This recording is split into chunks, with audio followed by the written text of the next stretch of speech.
আসসালামু আলাইকুম। গল্পন্যাস চ্যানেলের পক্ষ হতে আমি নেহা আপনাদের সকলকে স্বাগত জানাচ্ছি। শুনছিলেন শঙ্কর রচিত উপন্যাস কত অজানারে। আজ পর্ব 12, অর্থাৎ শেষ পর্ব। আবার 10 নম্বরে গিয়েছি। এবার খাঁচায় জালিয়াত, গণপতি চাটুজ্জে। 10 টাকার নোটের ছাপাখানা খুলেছে বাড়িতে। গণপতির পক্ষে বড় অ্যাডভোকেট রায় সাহেবের সঙ্গে জোর যুদ্ধ চালাচ্ছেন, আর খাঁচায় বাবরি চুলওয়ালা রোগা কুজো গণপতির চাটুজ্জে ঝিমুচ্ছে। মামলায় ফল কি হবে আন্দাজ করতে ইচ্ছে হয়। গণপতি চাটুজ্জে হয়তো জালিয়াত নয়, খালাস পেয়ে যাবে, কিংবা 10টি বছর শ্রীঘর। কেউ বলতে পারে না কি হবে। জগদীশবাবু থাকলে আমার ভাগ্য পরীক্ষা করতাম। দুটো আঙুল কপালে ঠেকিয়ে এনে আমার মুখের সামনে ধরতেন, আমি একটা আঙুল ধরতাম। উনি বলতেন, না, ব্যাটা এ যাত্রা ফক্কা। জগদীশবাবু কোর্টে নেই। বেরিয়ে এলাম। ওটের মতো লম্বা এবং রোগা গণপতি চাটুজ্জে খাঁচায় দাঁড়িয়ে রইল। ক্রিকেট খেলার মতো গ্লোরিয়াস আনসার্টেনটি, অনিশ্চয়তা। সাহেব আমাকে একবার বলেছিলেন, জুরিরা কি মত দেবেন বলা যায় না। কতবার সুফল আশা করে নিরাশ হয়েছি, আবার কখনো ঠিক উল্টো। তিনি একটি ঘটনার বর্ণনা দিয়েছিলেন। ওই 10 নম্বর ঘরে অনেকদিন আগে, প্রায় সন্ধ্যা হয়ে এসেছে, এখানকার এক হাসপাতালে দুজন ঝাড়ুদার আসামি, নরহত্যার অভিযোগ। দুপক্ষের মামলা শেষে জজ জুরিদের দিকে চেয়ারটা সামান্য ঘুরিয়ে নিলেন। 1 ঘন্টা পরে সমগ্র মামলার বিশ্লেষণ যখন শেষ হলো, তখন সহজেই ফলাফল আন্দাজ করতে পারলাম। নিশ্চিত পরাজয়। নিজেদের মধ্যে আলোচনার জন্য জুরিরা ভেতরে চলে গেলেন। সারাদিন পরিশ্রমে মন অবসাদে পূর্ণ। হাসপাতালের একদল ঝাড়ুদার কোর্টে দাঁড়িয়ে রয়েছে। তারাই চাঁদা তুলে মামলার খরচ চালাচ্ছে, কিন্তু কোনো আশা নেই। আমি বেরিয়ে এলাম। শীতের অকাল সন্ধ্যা গাঢ়ভাবে নেমে এসেছে। হাইকোর্টের কোথাও লোকজন নেই। ক্লান্তিতে দেহ আর চলতে চায় না। সিঁড়ি বেয়ে নিচে নেমে এলাম। ওল্ড পোস্ট অফিসের স্ট্রিটও প্রায় জনমানব শূন্য। অনিচ্ছুক দেহটা টানতে টানতে কোন রকমের টেম্পল চেম্বারের লিফটে এসে দাঁড়ালাম। চেম্বার বন্ধ। চাবি দিয়ে দরজা খুলে সুইচ হাতড়াতে লাগলাম। শেষ পর্যন্ত আলোটা হাই তুলে আড়মোড়া ভেঙে জ্বলে উঠল। গাউনটা টেবিলেই পড়ে রইল। তারপর সমস্ত দিনের ঘনীভূত ক্লান্তিতে টেবিলে মাথা রেখে কখন যে ঘুমিয়ে পড়েছি বুঝতেই পারিনি। আচমকা খুবই ব্যাঘাত পড়ল। টেম্পল চেম্বারে ধূপধাপ শব্দ হচ্ছে। কাঠের সিঁড়ি বেয়ে কারা যেন উন্মাদ বেগে উঠে আসছে। ক্রমশ শব্দটা আরো এগিয়ে আসছে।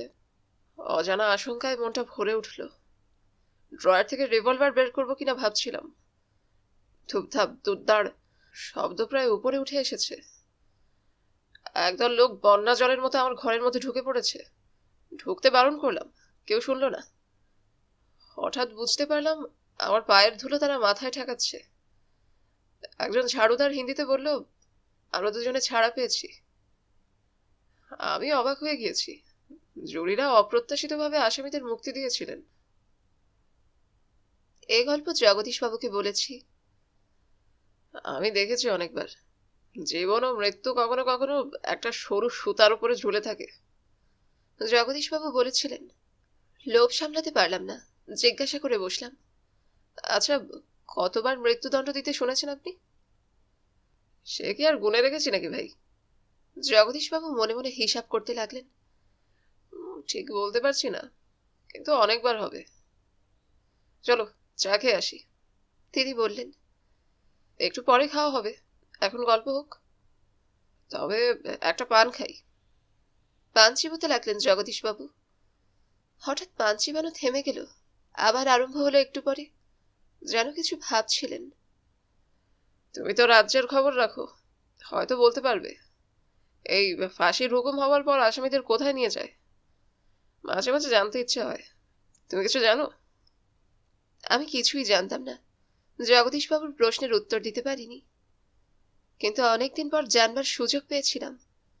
জানতে পেরে প্রথমেই জগদীশবাবুর কথা মনে পড়েছিল, কিন্তু তখন কোথায় জগদীশবাবু? আচ্ছা, ঘটনাটা আগে বলে নেই, তারপর সে কথায় আসা যাবে। টেম্পল চেম্বারে একটা পোস্ট কার্ড এসেছিল, ইংরেজিতে লেখা, Alipur central jail. Dear mister, আমি ফাঁসির আসামি। আপনি দয়া করিয়া অন্তত একবার দেখা করিতে আসিবেন। আপনার জন্য আমি পথের দিকে তাকাইয়া থাকিব। আশা চাই। ইতি রাম সিং। চিঠিটা পড়ে সাহেব আলিপুরে ফোন করলেন। বললেন, আমরা লাঞ্চের পরেই সেন্ট্রাল জেলে যাব। আলিপুর জেলের গেটের সামনে আমরা যখন গাড়ি থেকে নামলাম তখন প্রায় 2টো। সাহেবকে অভিবাদন জানিয়ে দ্বাররক্ষী সার্জেন্ট লৌহ কপাট উন্মুক্ত করল। একটা বড় খাতায় আমাদের নাম ও ঠিকানা লিখতে হলো। আপনি কি এখনই দেখা করতে চান? সার্জেন্ট জিজ্ঞাসা করলেন। হ্যাঁ, তাহলে ভালো হয়। সার্জেন্টের সঙ্গে আমরা চললাম। সামনে আরেকটা বিশাল লৌহ কপাট। এবার আসল রাজ্য। অনেকগুলো লোক খালি গায়ে কাজ করছে। কেউ মাটি কোপাচ্ছে, কেউ ডাল ভাঙছে। অনেকে কাজ বন্ধ করে আমাদের দিকে তাকিয়ে রইল। আমরা সার্জেন্টকে অনুসরণ করে আরো এগিয়ে চললাম। দুপাশে লাল রঙের ছোট ছোট বাড়ি, প্রতিটা বাড়ির সামনে সশস্ত্র প্রহরী। শেষ পর্যন্ত একটা বাড়ির সামনে শান্তি সার্জেন্টকে স্যালুট জানালো। সার্জেন্ট থমকে দাঁড়ালো। বাইরে লেখা কন্টেম্পট ওয়ার্ড। আমরা ভেতরে ঢুকে পড়লাম। স্বল্প পরিসর 2টি ঘর। প্রথমটা ফাঁকা, কেউ নেই। অন্যটিতে এক দীর্ঘদেহ পশ্চিমা পায়চারি করছে, কাঁধে পইতে, পরনে সাদা রঙের টার্কিশ তোয়ালে। আমার বুকের ভেতর কেমন ঢিপ ঢিপ করতে লাগলো। রাম সিং, তুমি যাকে চিঠি লিখেছিলে তিনি এসেছেন। সার্জেন্ট বললে।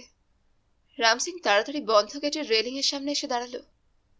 ঘরের বাইরে একটা কুজো, হাত বাড়িয়ে জল গড়িয়ে নেওয়া যায়।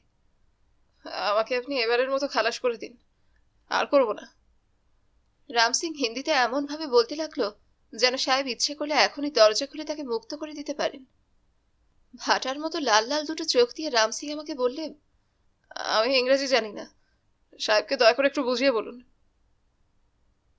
জেলের একজন উচ্চপদস্থ কর্মচারী ইতিমধ্যে আমাদের সঙ্গে যোগ দিয়েছেন। সাহেব তাকে জিজ্ঞাসা করলেন, কিসের কেস? একসঙ্গে 3টে খুন। বড়বাজারে এক ধনী ব্যবসায়ীর বাড়িতে দারোয়ান ছিল রাম সিং। দ্বিতীয় পক্ষের স্ত্রীকে বাড়িতে রেখে মালিক গিয়েছিলেন পাটনায়। একদিন গভীর রাতে রাম সিং মালিকের স্ত্রীর শোবার ঘর থেকে বেরোতে গিয়ে অন্য 3জন কর্মচারীর হাতে ধরা পড়ে যায়। কি হচ্ছিল ওই ঘরে? আমরা সব বুঝতে পেরেছি, দাঁড়াও, বাবু ফিরে আসুক। পরদিন সকালে ওই 3জন কর্মচারীর মুন্ড এবং থর বিচ্ছিন্ন অবস্থায় পাওয়া যায়। রাম সিং ফেরার। 3 মাস পরে উত্তরপ্রদেশ পুলিশের হাতে রাম সিং ধরা পড়ল। 10 নম্বর কোর্টে বিচার এবং মৃত্যুদণ্ড। অফিসারটি বললেন, কাগজপত্র অফিসে আছে, দেখতে পারেন। রাম সিং আবার হিন্দিতে বললে, আমাকে এবারের মতো বাঁচিয়ে দিন, আমার 250 টাকা দেশে আছে, লিখলেই পাঠিয়ে দেবে। সাহেবের প্রশ্নে অফিসারটি আরো বললে, রাম সিং এর আপিলও নাকচ হয়েছে, এমনকি করুণা ভিক্ষার আবেদনেও ফল হয়নি। রাম সিংকে সাহেব জিজ্ঞাসা করলেন, আচ্ছা, তোমাকে আমার কাছে চিঠি লিখতে কে বলেছে? মেজর সাহেব বলা। মেজর সাহেব? Who is this major he is referring two? Sergeant বললে, মেজর রোশনলাল, ওই পাশের ঘরটাতে ছিলেন। সঙ্গে সঙ্গে মেজর রোশনলালের কথা মনে পড়ে গেল। খবরের কাগজে তার চাঞ্চল্যকর রিপোর্ট রোজ পড়েছি। যুদ্ধফেরত ইয়ারনোস থ্রোটের ডাক্তার মেজর রোশনলাল 2-3টি নৃশংস হত্যাকাণ্ডের জন্য দায়ী। শেষে লেকের জলে মৃতদেহের কিছু অংশ ফেলে গিয়ে যিনি ধরা পড়ে গেলেন। হ্যাঁ, মৃত্যুদণ্ডে দণ্ডিত সেই মেজর রোশনলালই ওই ঘরটাতে ছিলেন। পরশুই তার ফাঁসি হয়ে গিয়েছে। সার্জেন্ট বলছিল। অদ্ভুত নার্ভের লোক মেজর রোশনলাল। শেষ মুহূর্ত পর্যন্ত ভেঙে পড়েননি, কিন্তু ফাঁসির মঞ্চে উঠে রোশনলাল দাঁতে দাঁত চেপে বলেছিলেন, YONO, I M A Hindu. আমি পুনর্জন্মে বিশ্বাস করি। আমার মৃত্যুর জন্য যারা দায়ী তাদের উপর প্রতিশোধ নেবার জন্য লক্ষ লক্ষবার আমি এই পৃথিবীতে ফিরে আসব। পাশের ঘরটার দিকে আবার চাইলাম। সেটা সত্যি সত্যিই খালি। মেজর সাহেব বলে গিয়েছেন আপনাকে চিঠি লিখতে। রাম সিং আবার বললে। আমার অনভ্যস্ত হৃৎপিণ্ডটা দ্রুত গতিতে বাজনা বাজাচ্ছে। নিঃশ্বাস নিতেও কষ্ট হচ্ছে। রাম সিং এর দিকে শেষবারের মতো চেয়ে সাহেব বললেন, আমি সত্যিই দুঃখিত, কিন্তু আর কিছু করবার নেই। আমরা বেরিয়ে আসতে আসতে শুনলাম রাম সিং তখনও বলছে, কিন্তু এবারের মতো আমাকে বাঁচিয়ে দিন, আর কখনো করবো না। জগদীশবাবু এই গল্প শুনে আনন্দিত হলেন। পিঠে একটা চাপড় দিয়ে বললেন, বাহ, কত খবর যে তুমি জোগাড় করতে পারো। তারপরেই বললেন, চলো চা খেয়ে আসি, পাঞ্জাবির দোকানে 2টো সিঙ্গাড়া এক্সট্রা। কিন্তু এই গল্প জগদীশবাবুকে বলা হয়নি। সেন্ট্রাল জেলে যাবার আগে ট্রামের চাকায় 2টো পা হারিয়ে মেডিকেল কলেজে শেষ নিঃশ্বাস ত্যাগ করেন তিনি। সে আলোচনা থাক, লিখতে গেলেই চোখ ঝাপসা হয়ে ওঠে, কাগজপত্র দূরে সরিয়ে দিতে ইচ্ছে করে। মনে হয় ব্যারিস্টারের বাবুর ধাতে সাহিত্য সহ্য হবে না, গরিবের কেন আবার এই ঘোড়া রোগ। আবার মনে পড়ে যায় 10 নম্বরের কথা। জগদীশবাবু তখন যদি জানতেন এসব আমি কোনোদিন লিখবো, হয়তো রেগেই যেতেন, কিছু বলতেন না, কিংবা খুশি হয়ে পাঞ্জাবির দোকানে ডবল হাফ চা এবং 4খানা এক্সট্রা সিঙ্গারা খাওয়াতেন। 10 নম্বর কোর্টের বেঞ্চিতে বসে আমরা দুজনে কত মামলা দেখেছি। জগদীশবাবুকে জিজ্ঞাসা করেছি, মিস্টার রায়ের খবর কি? আমাকে জিজ্ঞাসা করো না, 3 দিন কোর্টে আসছেন না। কেন? সেদিন এক মার্ডার কেসে 15 বছরের জেল হলো। রায় সাহেব কেমন যেন হয়ে গিয়েছেন, বাড়িতে কারোর সঙ্গে কথা বলেন না, ভোর 4টের সময় স্নানে বেরিয়ে যাচ্ছেন আমাকে না নিয়েই। তারপর 2 ঘন্টা ধরে রাধা গোবিন্দের পুজো হচ্ছে। কিন্তু শরীরের এত অত্যাচার সইবে কেন? জ্বর হয়েছে। কয়েকদিন পরে আবার সব ঠিক। মিস্টার রায়কে কোর্টে কেস করতে দেখেছি পূর্ণোত্তমে। আমাকে দেখেই তিনি মৃদু হেসেছেন। কিছুদিন পরে মিস্টার রায়কে মস্ত এক কেসে দিনের পর দিন 10 নম্বর কোর্টে ব্যস্ত থাকতে হয়েছে। কোন পক্ষ জিতবে বলা কঠিন। বিষ প্রয়োগে ভাতৃহত্যার অপরাধে অভিযুক্ত আসামি কলকাতার এক সম্ভ্রান্ত জমিদার। হত্যাকাণ্ড ঘন রহস্যের মেঘে আবৃত। কিন্তু মিস্টার রায় কোনো কিছু রহস্যের অন্ধকারে থাকতে দেবেন না। জগদীশবাবু বললেন, এমন পরিশ্রম করলে লোকটা বাঁচবে না। কি বলছেন জগদীশবাবু, বাঁচবে না? আমি বললাম, আরে বাঁচবে কি করে, বাঁচবে কি করে শুনি? এরকম নিত্য পূজা, নিরামিষ আহার, তার উপর মার্ডার কেস। জগদীশবাবু বিড়বিড় করতে লাগলেন। আসামি পক্ষের ব্যারিস্টার শক্তি মুখার্জি সওয়াল করছেন, হে জুরিবৃন্দ, আইন বলে শত সহস্র অপরাধী মুক্তি পাক, কিন্তু একটি নিরপরাধ যেন শাস্তি না পায়। এক হীন ষড়যন্ত্রের ফলে আমার মক্কেল আপনাদের সম্মুখে অভিযুক্ত। গত 4 দিন ধরে আপনাদেরকে নিশ্চয়ই তা বোঝাতে পেরেছি। শক্তি মুখার্জির পর জজ সাহেব জুরিদের কাছে মামলা বিশ্লেষণ করতে আরম্ভ করলেন। জাজেস চার্জ টু দি জুরি। 10 নম্বর ঘরের সমস্ত আলো জ্বলে উঠেছে। জজ সাহেব বলে চলেছেন, এক অতি কঠিন এবং রহস্যজনক মামলায় আপনারা জুরি রূপে উপস্থিত। সরকার পক্ষ অভিযোগ প্রমাণে সমর্থ হয়েছে কিনা ধীর মস্তিষ্কে বিচার করবেন। সর্বশেষে মনে করিয়ে দিই, শুধুমাত্র সন্দেহের বশে কোনো ব্যক্তির শাস্তি লাভ অবাঞ্ছনীয়। 9 জন জুরি কোর্টঘর থেকে বেরিয়ে গেলেন। জজ সাহেবও ভেতরে চলে গেলেন। সঙ্গে সঙ্গে কোর্টের গুঞ্জন বাড়ল। জগদীশবাবুকে এই আমার শেষ দেখা। তিনি বললেন, শেষ পর্যন্ত দেখা যাক, আর তো বেশি দেরি নেই। মিস্টার রায় চেয়ারে হেলান দিয়ে বসে রয়েছেন। শক্তি মুখার্জি আসামির সঙ্গে কি যেন কথা বলছিলেন। জগদীশবাবু বললেন, চলো চা খেয়ে আসি। হেস্টিংস স্ট্রিটে পাঞ্জাবির দোকানে চা ও সিঙ্গাড়া খেয়ে মিনিট 20 পরে আমরা ফিরে এলাম। জুরিরা তখনও ফিরে আসেননি। মিস্টার রায় শক্তি মুখার্জির সঙ্গে কথা বলছেন। 1 ঘন্টা শেষ হয়ে গেল, জুরিরা ফিরলেন না। 2 ঘন্টা, 3 ঘন্টা। জগদীশবাবু ও আমি বাইরের বারান্দায় গিয়ে দাঁড়ালাম। শীত শীত লাগছে, অন্য কোথাও লোকজন নেই। কে যেন জাদুমন্ত্রে এই কলহাস্য মুখর বিশাল রাজপুরীকে নির্জন পাষাণপুরীতে পরিবর্তিত করেছে। রাত 8টা। জুরিরা এখনো এলেন না। সকলে জুরিদের জন্য নির্দিষ্ট প্রবেশ পথের দিকে তাকিয়ে আছে। দরজাটা এবার সামান্য দুলে উঠল। বোধহয় জুরিরা ফিরছেন। না, লাল তকমা পরা জজ সাহেবের চাপরাশি শুধু উকি মেরে গেল। খাঁচার মধ্যে আসামি পাথরের মতো দাঁড়িয়ে রয়েছে। এত দেরি হচ্ছে কেন? কি এত আলোচনা হচ্ছে? আরে মশাই, বর্ডার লাইন কেস। প্রায় 9টা। শীতটা আরো বেড়েছে। 10 নম্বর কোর্টের ঘড়ির পেন্ডুলামটা বাদিক থেকে ডান দিকে এবং ডান দিক থেকে বাদিকে যাতায়াত করছে। মৃদু গুঞ্জন উঠল, আসতে আসতে। এবার সত্যিই জুরিরা আসছেন। পেছনের দরজাটা আস্তে আস্তে খুলে গেল। ওই তো জুরিরা ঢুকছেন। প্রথমে ফোরম্যান। 1, 2, 3, 4।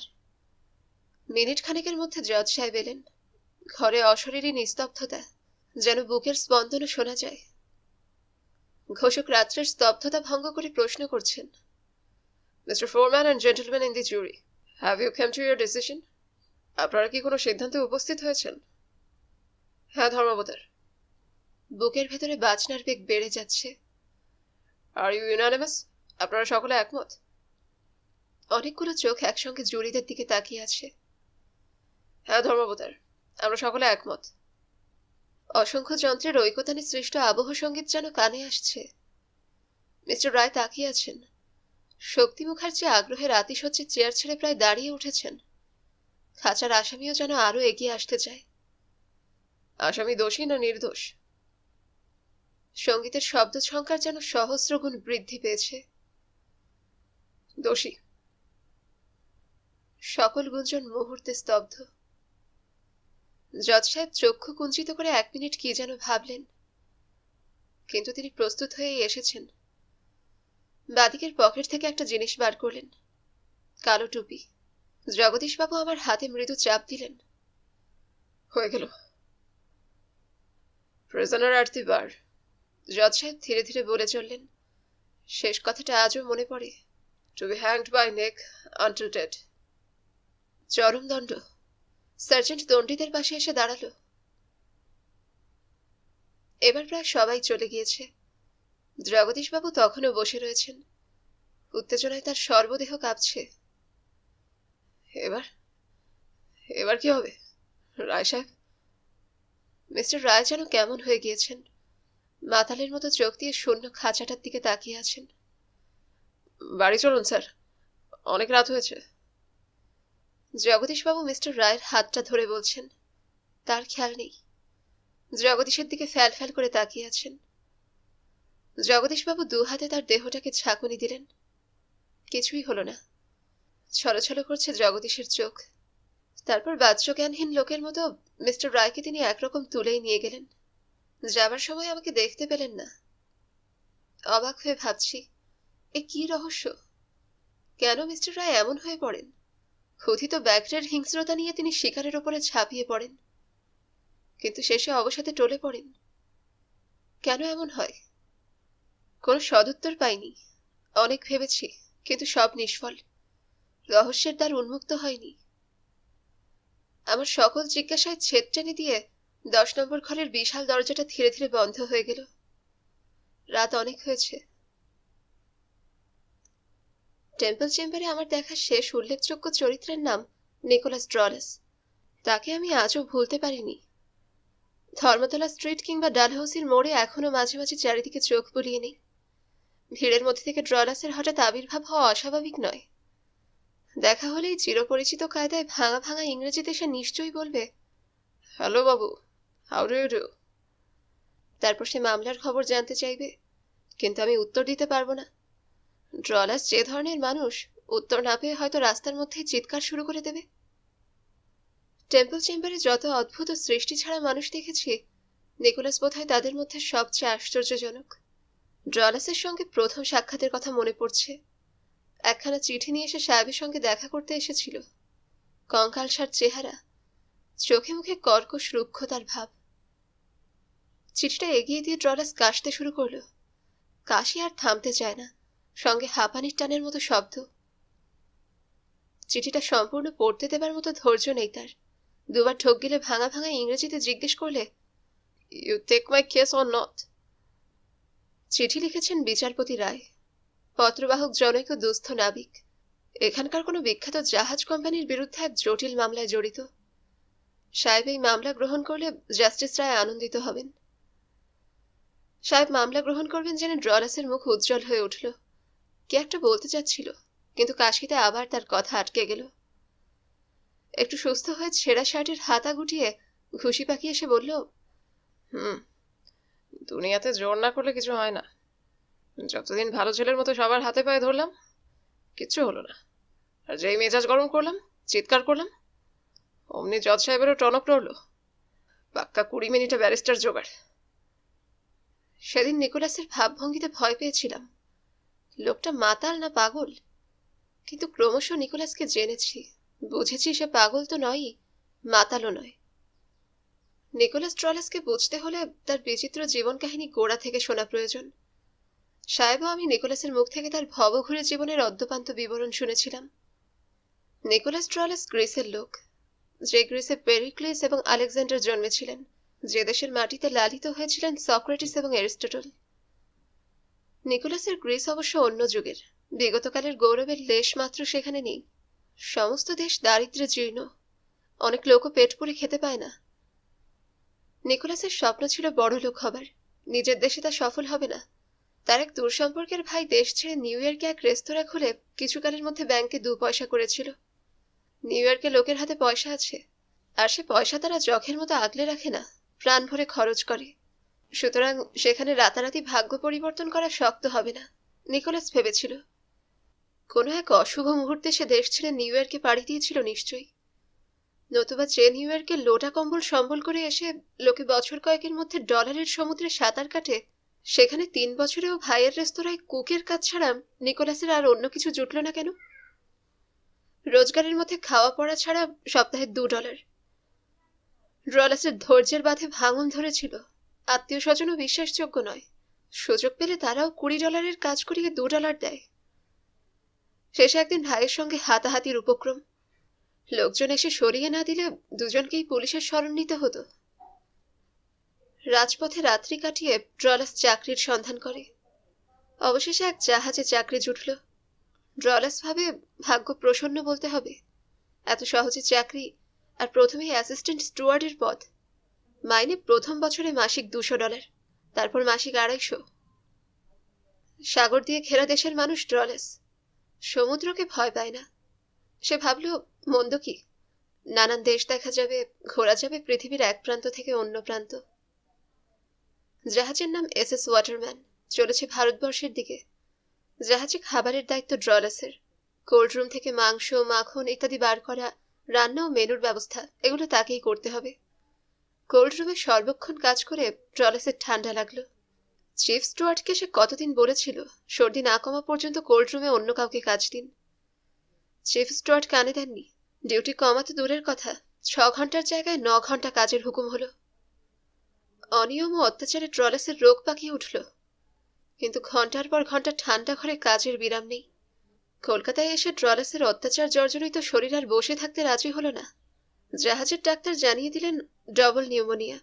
খিদিরপুরের কাছাকাছি এক হাসপাতালে রোগীকে পাঠানো হলো। SS ওয়াটারম্যানের কলকাতায় 12 দিন থাকবার কথা, কিন্তু কোনো কারণে 7 দিনের মাথায় জাহাজ হঠাৎ রেঙ্গুনের পথে পাড়ি দিল। ড্রলাস তখনও হাসপাতালে। অসুস্থ শরীরে ঠান্ডা ঘরে কাজ করায় রোগ যেন বেশি জটিল হয়ে পড়েছে। জাহাজের কর্তারা ড্রলাসকে জানিয়ে গেলেন চিন্তার কিছুই নেই, রেঙ্গুন থেকে ফেরার পথে তাকে তুলে নেওয়া হবে। প্রায় 1 মাস পরে নিকোলাস ড্রলাস হাসপাতাল থেকে বেরিয়ে এলো। বুক ভরে গ্রহণ করলো উন্মুক্ত পৃথিবীর আলো বাতাস। জমে মানুষে টানাটানিতে জমের হার হয়েছে, কিন্তু ডাক্তাররা বললেন সারা জীবনই তাকে ব্রঙ্কাইটিস ও হাঁপানিতে ভুগতে হবে। শয়তান, ওরা আসল শয়তান। সাহেবকে বলতে বলতে ড্রলাস চিৎকার করে উঠল। মুখের ভাবে মনে হলো জাহাজ কোম্পানির সাহেবদের সামনে পেলে সে খুন করতে পারে। আমার কি এই শরীর ছিল না? কোনোদিন ভেবেছিলাম যে 24 ঘন্টার মধ্যে 16 ঘন্টা শুধু কাশতে কাশতেই কেটে যাবে। বড় কর্তারা হাঁচি দিলেই কেবিনে শুয়ে পড়বেন, হতভাগা ডাক্তারগুলো ব্রেকফাস্ট লাঞ্চ ফেলে রেখে ডেকের একন থেকে ওকন ছুটোছুটি করবে, আর আমরা বমি করে মরতে বসলেও একবার আসবে না। কলকাতায় কোম্পানির আপিসে মাসখানেক নিষ্ফল যাতায়াতের পর ড্রলাস জানালো SS ওয়াটারম্যান আর কলকাতায় আসছে না। ড্রলাস ভাবলে হয়তো অন্য জাহাজে তাকে পাঠিয়ে দেওয়া হবে এবং পরে অন্য কোনো বন্দরে SS ওয়াটারম্যানের দেখা মিলবে। নতুন জাহাজের অপেক্ষায় আরো কিছুদিন কাটে। ধৈর্যের শেষ সীমায় এসে ড্রলাস একদিন জাহাজ কোম্পানির বড় সাহেবের ঘরে ঢুকে চিৎকার শুরু করলো, মাসের পর মাস আমাকে ল্যাজে খেলানো চলবে না। কোন জাহাজে আমার ব্যবস্থা করেছো বলো। বড় সাহেব উত্তর না দিয়ে বেয়ারা দিয়ে ঘর থেকে তাকে বার করে দিলেন। যাবার আগে ড্রলাসও বলেছিল আমার কথার উত্তর দেবে কেন, কিন্তু উকিলের চিঠির উত্তর দিতে পথ পাবে না। অ্যাটর্নির চিঠি জাহাজ অফিসে সত্যই এসেছিল। কোম্পানিও সত্তর উত্তর দিতে কসুর করেননি। অ্যাটর্নি জানতে চেয়েছেন তার মক্কেল নিকোলাস ড্রলাসকে SS ওয়াটারম্যানে ফেরত পাঠাবার কি ব্যবস্থা করা হচ্ছে। কোম্পানি উত্তর দিলেন নিকোলাস ড্রলাস নামে আমাদের কোনো কর্মচারীই নেই। তবে একজন নিকোলাস ড্রলাসকে কয়েক মাস পূর্বে অসুস্থতার জন্য বরখাস্ত করা হয়েছিল। মাথার উপর বাজ পড়লেও নিকোলাস এত আশ্চর্য হতো না। চাকরি গিয়েছে, কি অপরাধে? এতদিন পর্যন্ত তাকে কিছু বলা হয়নি কেন? রাগে ও অপমানে ড্রলাসের সর্বশরীরে জ্বলন শুরু হলো। কোম্পানিকে সে ছাড়বে না। তাদের যোগ্য শিক্ষা না দেওয়া পর্যন্ত সে শান্তি পাবে না। গ্রেসের সন্তান সে। অন্যায়ের বিরুদ্ধে মাথা নোয়ানোর শিক্ষা তাদের 7 পুরুষে নেই। সামান্য যা কিছু সঞ্চয় ছিল তাই নিয়ে হাইকোর্টে মামলা দায়ের হলো। অন্যায়ভাবে চাকরি থেকে বরখাস্তের জন্য ক্ষতিপূরণ দাবি করলে সে। ভারতবর্ষে মামলা চালানো খুব সোজা ব্যাপার নয়। এর জন্য অর্থ এবং ধৈর্যের প্রয়োজন। আইনের লড়াইতে ড্রলাস অভ্যস্ত নয়। যে পরিবেশে সে মানুষ, সেখানে হাতের কবজিতে জোর থাকতে কেউ আদালতে যায় না। মর্দরা আদালতে নালিশ করার আগে নদীতে ঝাঁপ দেবে। চেম্বারে এসে ড্রলাস প্রায় বলতো, very bad place, everybody thief here, big man, big thief. পৃথিবীতে কাউকে সে বিশ্বাস করে না। এখানে সবাই চোর। সবাই নাকি জাহাজ কোম্পানির টাকায় ওর বিরুদ্ধে ষড়যন্ত্র করছে। মামলা দায়ের হবার পরে বেশ কয়েক বছর কেটে গিয়েছে। সাহেব জিজ্ঞাসা করলেন, এই কবছর কি করা হচ্ছিল? ড্রলাসের মুখ লাল হয়ে উঠল। চোখ দুটো কোটর থেকে বেরিয়ে আসার উপক্রম। কিছু বলতে চায় সে, কিন্তু ভাষার অসুবিধা। ইংরেজি বলতে পারে না। উত্তেজনার মাথায় সে গ্রিক ভাষায় অনর্গল বকে যাচ্ছিল। আমাদের মুখ চাওয়াচাই করতে দেখে সে ব্যাপারটা বুঝতে পারল। ভাঙা ভাঙা ইংরেজিতে বললে, শয়তান কোম্পানি, দুশ্মন কোম্পানি। ওরা ভেবেছিল আমাকে কলকাতা থেকে সরাতে পারলেই লাঠা চুকে যাবে। আসলে মামলা দায়ের করার কিছুদিন পরেই পুলিশের শুভ দৃষ্টি তার উপরে পড়ল। যুদ্ধের বাজারে বেকার বিদেশি স্বভাবতই সন্দেহজনক। জাহাজ কোম্পানিও শতপ্রবৃত্ত হয়ে এই সন্দেহজনক গ্রিকটির দেশে ফিরবার খরচ দিতে রাজি হয়েছেন। তখন ভালো করে সকাল হয়নি। রাস্তার আলো তখনও জ্বলছে। এলিয়ট রোডের এক অন্ধকার ঘর থেকে নিকোলাস ড্রলাসকে তুলে নিয়ে সিকিউরিটি পুলিশের গাড়িটা সোজা খিদিরপুরে হাজির হলো। কেন তাকে বহিষ্কৃত করা হচ্ছে ড্রলাস জানতে পারেনি। শুধু তাকে বলা হয়েছিল, তোমাকে দেশে পাঠানো হচ্ছে। কিন্তু দেশ কোথায়? দেশ তো নাৎসিদের হাতে। বিতাড়িত গ্রিক সরকার তখন আলেকজান্দ্রিয়াতে রাজধানী বসিয়ে দিন গুনছেন। পুলিশের মতে আলেকজান্দ্রিয়াই তার দেশ। ড্রলাস চিৎকার করে প্রতিবাদ করেছিল। অনুনয় বিনয়েও কিছু ফল হয়নি। অভিমানে হতভাগ্য নাবিকের চোখের কোণে সেদিন জল এসেছিল। সে জানতে চেয়েছিল কি তার অপরাধ। সে তো চোর নয়, গুন্ডা নয়, কোনো দোষী করেনি সে। তাছাড়া কোম্পানির কাছে তার অনেক টাকা পাওনা রয়েছে। তারা ফাঁকি দেওয়ার চেষ্টা করছে। কিন্তু পুলিশ সেসব কথায় কান দেয়নি। গ্রিসের অস্থায়ী রাজধানীতে ড্রলাসের জন্য আরো অনেক দুঃখ তোলা ছিল। জাহাজ থেকে নামবার সঙ্গে সঙ্গে সামরিক পুলিশ শত্রুপক্ষের গুপ্তচর সন্দেহে তাকে গ্রেপ্তার করল। ড্রলাস কাকুতি মিনতি করে বোঝাবার চেষ্টা করেছিল সে গুপ্তচর নয়।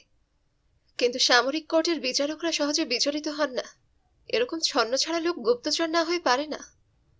অনির্দিষ্টকালের জন্য কারাগারের অন্ধকার নিকোলাস ড্রলাসকে গ্রাস করল। প্রায় 4 বছর পরে লৌহ কপাট আবার উন্মুক্ত হলো। কিন্তু এই 4 বছরের একদিনও ড্রলাস জাহাজ কোম্পানিকে ভুলতে পারেনি। ভুলবেই বা কি করে? পুরো 4 বছর সে কাশিতে কষ্ট পেয়েছে। কাশতে কাশতে চোখ দুটো প্রায় বেরিয়ে আসার মতো অবস্থা হয়েছে। আর প্রতিবারই মনে পড়েছে কোম্পানি তার পেছনে পুলিশ লাগিয়েছে। কে জানে, তারাই হয়তো জেলের ব্যবস্থা করেছে। মুক্তি পেয়ে ড্রলাস দেশে ফিরল না। ফিরবার ইচ্ছা যে হয়নি এমন নয়, কিন্তু তাকে প্রতিশোধ নিতেই হবে। অন্যায়ের উত্তর না দিতে পারলে গ্রিকের জীবনে রইল কি? আবার কলকাতা। 4 বছর আগে যে নিকোলাস ড্রলাসকে এই শহর বিদায় দিয়েছিল সে আবার এসেছে। কোথায় আলেকজান্দ্রিয়া আর কোথায় কলকাতা? কিন্তু কপর দক্ষিণ নিকোলাস যে কিভাবে এই দীর্ঘ দূরত্ব অতিক্রম করেছিল জানি না। আমার কেসের কি হলো? ভূত দেখলেও হাজরা এবং বাসু কোম্পানির সিনিয়র পার্টনার হাজরা সাহেব এমন আশ্চর্য হতেন না। কোনো মক্কেল যে 5 বছর পর হঠাৎ আবির্ভূত হতে পারে এবং মামলার খবর জানতে চাইতে পারে, এ তার স্বপ্নেরও অগোচর। ড্রলাস বললে, my case with the shipping company are not ghost. বাদীর অনুপস্থিতিতে মামলার অবস্থা কি হয়েছে হাজরা সাহেব জানতেন না। সে খবর যদি কেউ জানে, তিনি স্বয়ং ভগবান, কিংবা ও পাড়ার ভাষায় জম। আইনের চৌহদ্দি ড্রলাসের জানা নেই, জানতে সে চায়ও না। কিন্তু কেন সে ক্ষতিপূরণ পাবে না? জাহাজ কোম্পানি কেন তাকে প্রতারণা করবে? এই সামান্য ব্যাপারে বাদী বিবাদী প্লেন রিটেন স্টেটমেন্ট এগুলোর কি প্রয়োজন সে বুঝতে পারে না। ড্রলাসের সমস্ত রক্ত তখন মাথায় উঠেছে। সে নিজেই আজ জজের সঙ্গে বোঝাপড়া করবে। কিন্তু আজব জায়গা, নিজের কথা নিজে বলার রেওয়াজ নেই। তোমার হয়ে কথা বলার জন্য অন্য লোক গাউন পরে বসে রয়েছে, পয়সা দিলেই জজ সাহেবকে সব বুঝিয়ে দেবে। সোজা কোর্ট ঘরের মধ্যে ঢুকে ড্রলাস চিৎকার শুরু করে, What about my case? Company a thief, sir. They sent me to jail. Court ঘরে আলোড়ন পড়ে যায়। চাপরাশিরা ছুটে আসে। আধময়লা শার্ট এবং প্যান্ট পরা ড্রলাসকে পাগল ভেবে অনেকে ভয়ে ছুটতে শুরু করে। জাস্টিস রয় নিজের চেয়ার থেকে নেমে এসে ড্রলাসকে শান্ত করার চেষ্টা করলেন। নিজের বক্তব্য গুছিয়ে বলার মতো শক্তি ড্রলাসের নেই। শুধু হাতের মুঠো পাকিয়ে এসে বলে, Everybody thief. Company giving money to everybody. Justice Roy সেদিন এই গ্রিক নাবিকের জন্য প্রকৃত দুঃখ অনুভব করেছিলেন।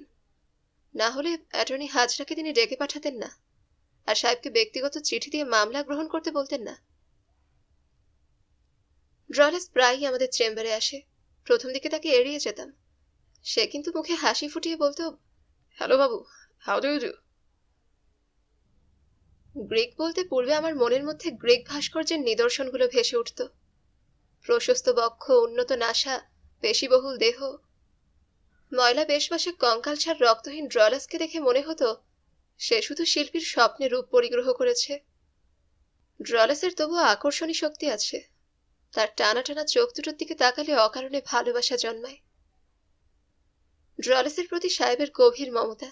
দিনের পর দিন বিনা ফিয়ে তাকে নথিপত্র তৈরি করতে দেখেছি। সাহেব বলতেন, জলের লোকদের আমি ভালোবাসি। আমি যে নিজে সাগর জলে ঘেরা দেশের লোক। ছোটবেলায় কত জেলে, কত নাবিকের সঙ্গে ভাব করেছি, কত গল্প করেছি। ওরা বড় অসহায়। ডাঙার মানুষের পেঁচানো বুদ্ধির সঙ্গে পেরে ওঠে না। কাজের ফাঁকে আমি নিজেও ড্রলাসের অনেক গল্প শুনেছি। শুধু জাহাজের নয়, দেশ বিদেশের গল্প। নিজের গ্রামের কথা নিকোলাস প্রায়ই বলতো। তার পাড়াপড়শিরা নাকি খুব ভালো লোক। আমরা স্বচ্ছন্দে তার গ্রামে যেতে পারি, কোনো অসুবিধা হবে না। নিকোলাসের কাছ থেকে আসছি শুনলে তারা খুব যত্ন করবে। তবে হ্যাঁ, সে যে এত কষ্টে আছে যেন কিছুতেই না বলি।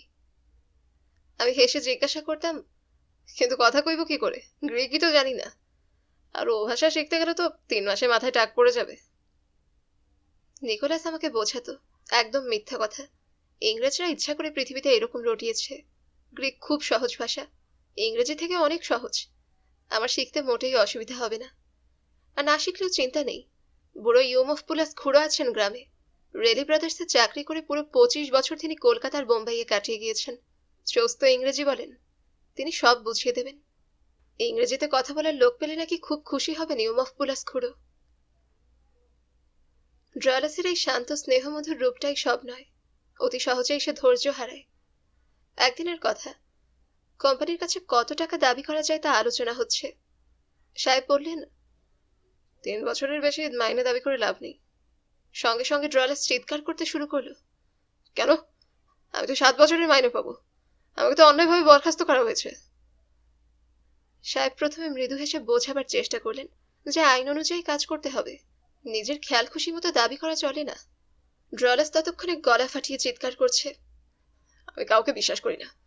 সবাই চোর এখানে। কোম্পানি সব জায়গায় টাকা ঢালছে। কথাগুলো আর সহ্য করতে পারলাম না। বললাম, ড্রলাস, তুমি অকৃতজ্ঞ। সাহেব যে কেন অনর্থক তোমার জন্য এত পরিশ্রম করছেন জানি না। গলার স্বর আরো চড়িয়ে ড্রলাস বললেন, আমিও তাই জিজ্ঞাসা করছি। আমি কি লোক দেখিনি? বিনা উদ্দেশ্যে কেউ এত খাটে নাকি? আমি অত বোকা নই। নিশ্চয়ই ভেতরে কিছু আছে। কথা শেষ না করেই সে ঘর থেকে সবেগে প্রস্থান করল। রাগে আমার সর্বশরীর জ্বলতে লাগলো। এমন অকৃতজ্ঞের জন্য সাহেব যে কেন এত সময় নষ্ট করছেন তিনিই জানেন। বই থেকে মুখ তুলে সাহেব মৃদু হাসলেন। বললেন, বেচারাকে দোষ দিই না। পৃথিবীতে স্নেহ ভালোবাসা কারোর কাছে পাইনি। কেন সে আমাদের বিশ্বাস করতে যাবে বলো? তবুও ড্রলাসের ঔদ্ধত্য সেদিন ক্ষমা করতে পারিনি। ভেবেছি এমন লোকের জন্য কাজ না করাই ভালো। কয়েক ঘন্টা পরের কথা, সাহেব ডিকটেশন দিচ্ছেন, আমি শর্ট হ্যান্ড খাতায় লিখছি। এমন সময় জুতোর শব্দে চেয়ে দেখলাম দরজার আড়ালে ট্রলাস দাঁড়িয়ে রয়েছে। ধীরে ধীরে ভেতরে প্রবেশ করে সে ঘাড় নিচু করে দাঁড়ালো। অপরাধী ছাত্র যেমন করে শিক্ষকের সামনে আসে, সেও তেমনি পা ঘষতে ঘষতে কাছে এগিয়ে এসে মাথা নিচু করে দাঁড়িয়ে রইল। সাহেব মুখ তুলে বললেন, হ্যালো ট্রলাস। মুখ নিচু রেখেই ট্রলাস কাঁদো কাঁদো স্বরে বললে, sir, I am sorry, you not bad man, I am sorry. তারপর আচমকা সবাইকে বিস্মিত করে সে দৌড়ে ঘর থেকে বেরিয়ে গেল। আশ্চর্য মানুষ। দরজার দিকে খানিকক্ষণ তাকিয়ে থেকে সাহেব বললেন। পরের দিন ট্রলাসের সঙ্গে আবার দেখা হয়েছে। মুখে হাসি ফোটাবার চেষ্টা করে সে আবার বলেছে, হ্যালো বাবু, হাউ ডু ইউ ডু। আগের দিন যেন কিছুই ঘটেনি। সাহেবের ঘরে অন্য মক্কেল ছিলেন। ট্রলাসকে আমার সামনের চেয়ারে বসতে দিলাম। জিজ্ঞাসা করলাম চা আনাবো কিনা। অনেক অনুরোধের পর সে রাজি হলো। চায়ের কাপে চুমুক দিতে দিতে কথায় কথায় জিজ্ঞাসা করলাম, মিস্টার ট্রলাস, এখন কি করে চলছে? 1 loaf for lunch and 1 loaf for dinner. Trolas উত্তর দিলে, মাঝে মাঝে ডকে জাহাজের অফিসারদের ফাই ফরমাইশ খেটে দিই। মাসে 12-13 টাকা হয়। তাছাড়া তুমি তো জানোই, সাহেব কিছু কিছু। আমি অবশ্য জানতাম না, বুঝলাম তিনি সেটা গোপন রেখেছেন। জিজ্ঞাসা করলাম, মিস্টার ট্রলাস, এত কষ্ট কেন সহ্য করছো? চেষ্টা করলেই তো অন্য একটা জাহাজে চাকরি জোগাড় করতে পারো। দাঁতে দাঁত ঘষতে ঘষতে ট্রলাস আমার দিকে তাকালো। মনে হলো সন্দেহ করছে, কোম্পানি হয়তো আমাকে টাকা দিয়েছে। উত্তেজিত হয়ে সে বলল, তুমি কি বলতে চাও, শয়তানগুলোকে শাস্তি না দিয়েই চলে যাব? সে হবে না। বছরের পর বছর তারা আমাকে ঘুরিয়েছে, আমাকে চালান করেছে, জেলে পাঠিয়েছে। আমি ওদের ছেড়ে দেব? তাছাড়া মামলা তো শীঘ্রই কোর্টে উঠবে। মামলার দিন নির্ধারণ এক ভয়ঙ্কর ব্যাপার। স্বয়ং দেবতারাও এখানে অক্ষম। মামলা দায়ের করে আপনি পায়ে হেঁটে পৃথিবী ভ্রমণে বেরোতে পারেন। হিমালয় পর্বত অতিক্রম করে তিব্বত ও চীন পরিভ্রমণ সমাপ্ত করুন। তারপর সাহারায় বছরখানেক কাটিয়ে সোজা দক্ষিণে চলে যান। উত্তর মেরু দক্ষিণ মেরুও বেরিয়ে আসতে পারেন। ফিরে এসে দেখবেন অপরপক্ষ আজ পেটের ব্যথা, তো কাল মেয়ের বিয়ের অজুহাতে তখনও দিন নিচ্ছেন। ট্রলাসের মামলায় এই সত্যের নিদারুণ উপলব্ধি হলো। তাড়াতাড়ি শুনানির যথাসাধ্য চেষ্টা করেও ফল হয়নি। প্রায় নানান অজুহাতে দিন পিছোয়। রুক্ষ চুল মলিন মুখে ট্রলাস এসে দাঁড়ায়। যখন শোনে আবার দিন পড়েছে, সমস্ত মুখটা যন্ত্রণায় কুঞ্চিত হয়ে ওঠে। ট্রলাসের এই ভয়ঙ্কর রূপ আমাকে অনেকবার দেখতে হয়েছে। একদিন কিন্তু সে বোমার মতো ফেটে পড়ল। Again death, all thief here, everybody taking money from the company. সাহেবের শরীর কদিন ভালো যাচ্ছিল না। রাগত স্বরে আমাকে বললেন, কবে এই নাবিকের হাত থেকে উদ্ধার পাবো বলো তো শঙ্কর? আচ্ছা আচ্ছা, দেখা যাবে, বলে ট্রলাস জোরে দরজা ঠেলে দ্রুত বেগে ঘর থেকে বেরিয়ে আমার টেবিলের সামনে বসলো। তারপর কাগজে খসখস করে কি যেন লিখলো। কাগজটা আমার দিকে এগিয়ে দিয়ে গম্ভীরভাবে বললে, দেখে রাখো, আমিও চিঠি লিখে দিচ্ছি। বার কয়েক চেষ্টা করেও পাঠোদ্ধারে অক্ষম হলাম। বুঝলাম এটা নির্ঘাত গ্রিক ভাষা। ফেরত দিয়ে বললাম, মিস্টার ট্রলাস, আমি গ্রিক বুঝি না, আর এই চত্বরে কেউ বোঝে বলেও আমার জানা নেই। রাগত স্বরে ট্রলাস বললে, তুমি বলতে চাও জজরাও গ্রিক বোঝে না? আমিও শ্লেষের সুরে বললাম, এটা গ্রিস নয়, তবে জজরা যদি মিস্টার নিকোলাস ট্রলাসের জন্য গ্রিক শিখে থাকেন তবে জানা নেই। কথাটা বলেই লজ্জা অনুভব করলাম। বেচারাকে আঘাত দেওয়া উচিত হয়নি। ট্রলাস আমার মুখের দিকে অসহায়ভাবে ফ্যাল করে তাকিয়ে রইল। তারপর নিজের মনে বিড়বিড় করতে লাগলো, আমি যে ইংরেজি জানি না, জানলে চিফ জাস্টিসকে লিখতাম। আর লিখেই বা কি হবে, সেখানেও কোম্পানি কি যায়নি? কাগজটা পকেটে পুরে যথাসম্ভব চড়ে মাটিতে পা ঠুকতে ঠুকতে সে বেরিয়ে গেল। পরদিন সকালে ট্রলাস আবার হাজির। হাসি মুখে বললে, হ্যালো বাবু, হাউ ডু ইউ ডু। গতকালের ঘটনা যেন সে ভুলেই গিয়েছে। অন্যদিন অপেক্ষা আজ তাকে যেন অনেক হাসি খুশি দেখাচ্ছে। জামা কাপড়গুলো থোপ ভাঙা। বাবু, আমার সঙ্গে একবার আসবে? জিজ্ঞাসা করলেন। কেন? সেটা পরে জানতে পারবে, এখন চলো। প্রায় জোর করেই ড্রলাস আমাকে সঙ্গে নিয়ে চলল। তার উদ্দেশ্য কিছুই বুঝতে পারছি না। সত্য বলতে কি, একটু ভয় হলো যে এরকম লোক সবকিছুই করা সম্ভব। লিফট থেকে নামলাম। টেম্পল চেম্বার থেকে বেরিয়ে আমরা ওল্ড পোস্ট অফিস স্ট্রিট ধরে হাঁটতে শুরু করলাম। আমার ভয় আরো বাড়ছে। হঠাৎ কাঁধে ড্রলাসের হাতের স্পর্শ অনুভব করলাম।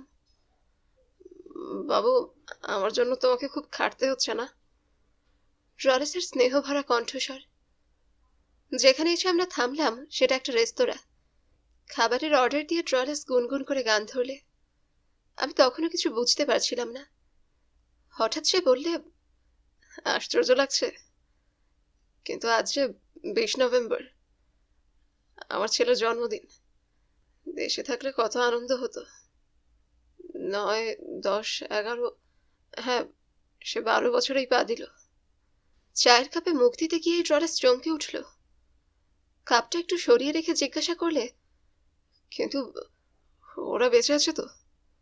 এত বড় যুদ্ধে সব হয়তো লণ্ডভণ্ড হয়ে গিয়েছে। 7 বছর কোনো খবর পাইনি। আচ্ছা বাবু, তোমার কি মনে হয় আমার ছেলে, তার মা, ওরা বেঁচে আছে তো? কি উত্তর দেব? ঘর ছাড়া হতভাগ্য নাবিক, দীর্ঘ 7 বছর প্রিয়জনের সঙ্গ সুখে বঞ্চিত, জীবনের মরুভূমিতে নিজেকে রক্ষা করতে এসে ব্যস্ত, স্ত্রী পুত্রের জন্য চিন্তার অবসর নেই। তবুও মাঝে মাঝে ক্যালেন্ডারের একটা বিশেষ দিনে হঠাৎ উজ্জ্বল হয়ে ওঠে। মনে পড়ে যায় ঘরের কথা, সন্তানের কথা। বললাম, নিশ্চয়ই বেঁচে আছে। হয়তো এতদিনে মাস্টার ড্রলাস অনেক বড় হয়ে উঠেছে। হয়তো আমাকে চিনতে পারবে না, কিন্তু যাই বলো, প্রথম যখন দেখা হবে তখন ভারী মজা হবে। বিরোহী ড্রলাসের মন কোন সুদূরে চলে যায়। কল্পনার পটে হয়তো আগামী দিনের কথা জেগে ওঠে। মামলায় জিততে হবে। অনেক টাকা নিয়ে সে নিজের গ্রামে একটা দোকান করে বসবে। পাড়ার লোকেরা গল্প শুনতে আসে। নিউ ইয়র্ক শহরটা কেমন, এডেন ও আলেকজান্দ্রিয়ার মধ্যে কোনটা ভালো? ইন্ডিয়া, সেই ইন্ডিয়া যেখানে আলেকজান্ডার সসৈন্যে গিয়েছিলেন, তার এখন কি অবস্থা? কলকাতা শহর, জাহাজ কোম্পানি, ইংরেজ ব্যারিস্টার, আরো কত কি। 2 টাকার বিল এলো, ড্রলাসের কয়েকদিনের খাবার খরচ। ভাবলাম নিজেই পয়সাটা দিয়ে দেই। মন বললে, না, ছেলের জন্মদিনে পিতার গর্ব ক্ষুণ্ণ করার অধিকার আমার নেই। অবশেষে জানুয়ারির গোড়ার দিকে মামলার দিন পাকাপাকিভাবে নির্ধারিত হলো। জাস্টিস রায় কথা দিয়েছেন ড্রলাসের মামলা দিয়েই নতুন বছরের কাজ আরম্ভ করবেন। বড়দিনে সেবার সাহেবের রানী খেতে যাবার কথা ছিল। মেম সাহেব আগেই চলে গিয়েছেন, কিন্তু তিনি যাওয়া স্থগিত রাখলেন। ছুটির পরই মামলা, শক্ত কেস, উপরন্তু কোনো জুনিয়রও নেই। কথায় কথায় সাহেবকে জিজ্ঞাসা করলাম, বড়দিনের উৎসবে এবার কে কে আসবেন? সাহেব হাসলেন। তুমি জানো, এককালে আমি যুদ্ধ করতাম। হ্যাঁ জানি, অ্যালবামে অনেক ছবি দেখেছি। এবার বড়দিনে একজন যোদ্ধাকে নিমন্ত্রণ করেছি, মস্ত যোদ্ধা। নাম জানতে চাইলাম। সাহেব আবার হাসলেন। ইলিয়ড ওডিসির গল্প পড়েছ? হোমারের অমর কাব্যের মহানায়ক ইউলিসিস। অন্যায়ের বিরুদ্ধে তিনি খড়গহস্ত। শত্রু সংহারের জন্য দেশ ত্যাগী হলেন তিনি। পিছনে পড়ে রইল প্রিয়া, পড়ে রইল সাধের সংসার। অতিক্রান্ত হলো বহু বর্ষ। নানান দেশের আকাশে উড়ল তার বিজয় কেতন। ইউলিসিস ক্লান্ত, শ্রান্ত, জায়া চিন্তায় মগ্ন।